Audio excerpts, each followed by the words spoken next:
कुछ आवाजें समय की कैद से भी आजाद होती हैं। कुछ कहानियां कभी पूरी नहीं होती और कुछ रहस्य इंसान की समझ से बहुत परे होते हैं। आज की कहानी ऐसी ही एक हवेली की है जो बरसों से वीरान पड़ी है, पर कहते हैं वहां आज भी कोई इंतजार कर रहा है। किसका, क्यों, ये जानने के लिए सुनिए शापित हवेली की पुकार। ये कहानी शुरू होती है उत्तराखंड के एक छोटे से गांव खुरपाताल में, जहां घने जंगल और पहाड़ों की ओट में एक वीरान हवेली खड़ी है। लोग उसे वर्मा हवेली कहते हैं। 50 साल से वहां कोई नहीं गया, क्योंकि जो गया वो लौटकर नहीं आया। लेकिन सच्चाई जानने का लालच इंसान को अक्सर तबाही की ओर ले जाता है। हमारा हीरो है आरव, दिल्ली का एक जर्नलिस्ट जो पैरानॉर्मल स्टोरीज में दिलचस्पी रखता था। उसने हवेली के बारे में बहुत कुछ सुना था, लेकिन यकीन नहीं था। सोचा खुद जाकर देखेंगे। कैमरा, रिकॉर्डर और थोड़ी हिम्मत लेकर निकल पड़ा हवेली की ओर। पहली रात हवेली की दहलीज पर कदम रखते ही कुछ अजीब हुआ। दरवाजा खुद ब खुद खुल गया। कोई था नहीं, लेकिन ऐसा लगा जैसे कोई उसकी आहट का इंतजार कर रहा था। अंदर जाते ही एक अजीब ठंडक ने उसकी हड्डियों तक को जकड़ लिया। दरों दीवारें धूल से ढकी थीं, पर एक कमरा जैसे कल ही साफ किया गया हो। दीवार पर टंगी तस्वीर में एक लड़की थी, अनाया। आरव ने जब तस्वीर को देखा तो उसकी आंखों में कुछ अजीब सा महसूस हुआ, जैसे वो तस्वीर उसे पहचानती हो। रात होते होते हवेली के भीतर से सिसकियां आने लगी, धीमी, दर्द भरी। आरव ने कैमरा ऑन किया, पर स्क्रीन ब्लैक हो गई और फिर किसी ने उसके कंधे पर हाथ रखा। आरव को जो दिखा वो कोई इंसान नहीं था। सफेद साड़ी में एक लड़की, जिसके पांव जमीन से ऊपर थे। आंखों से लहू बह रहा था, पर चेहरे पर करुणा थी।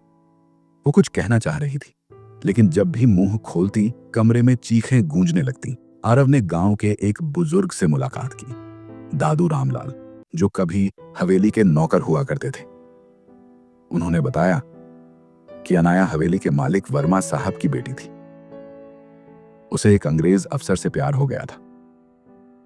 वर्मा साहब को यह मंजूर नहीं था और एक रात उन्होंने अपनी ही बेटी को हवेली के तहखाने में जिंदा दफना दिया। तब से अनाया की आत्मा वहीं भटक रही है, इंतजार कर रही है। किसका? अपने प्रेमी का, या किसी ऐसे का जो उसकी कहानी दुनिया को बताए। आरव अब केवल एक पत्रकार नहीं रहा था। उसे अनाया की आत्मा में पीड़ा दिखी, एक ऐसी सच्चाई जिसे दुनिया ने कभी जाना ही नहीं। उसने तय किया वो अनाया की कहानी सबके सामने लाएगा, लेकिन इसके लिए उसे तहखाने में जाना होगा, वहीं जहां से आज तक कोई वापस नहीं आया। रात का तीसरा पहर था। हवेली में गहरी खामोशी। आरव ने टॉर्च उठाई और नीचे उतरने लगा। हर सीढ़ी के साथ हवा भारी होती गई। दरवाजा खुलते ही वहां केवल अंधेरा नहीं था, बल्कि सदियों से दबे हुए सच्चाई के चीखते साए थे। तहखाने की दीवार पर खून से लिखा था, मैं सिर्फ प्यार चाहती थी। आरव ने वहीं कैमरा ऑन किया और सारी कहानी रिकॉर्ड की। तभी उसकी आंखों के सामने अनाया की आत्मा प्रकट हुई, लेकिन इस बार डरावनी नहीं, शांत। वो मुस्कुरा रही थी। शायद अपनी बात दुनिया तक पहुंचाने के बाद उसे मुक्ति मिल रही थी। एक तेज हवा चली और फिर सन्नाटा। आरव बेहोश हो गया। जब होश आया तो सुबह हो चुकी थी। तहखाना गायब था, जैसे कभी था ही नहीं। आरव आज भी उस रिकॉर्डिंग को सुनता है, जहां अंत में एक धीमी सी आवाज आती है, शुक्रिया। हवेली अब खंडहर नहीं रही, उसका दर्द भी शायद चला गया। लेकिन हर पूर्णिमा की रात गांव वाले कहते हैं हवेली से एक सादा सा संगीत सुनाई देता है। जैसे कोई पियानो बजा रहा हो, जैसे कोई आत्मा अब शांति में हो। कभी कभी आत्माओं को डराने के लिए नहीं, अपनी बात कहने के लिए आना पड़ता है।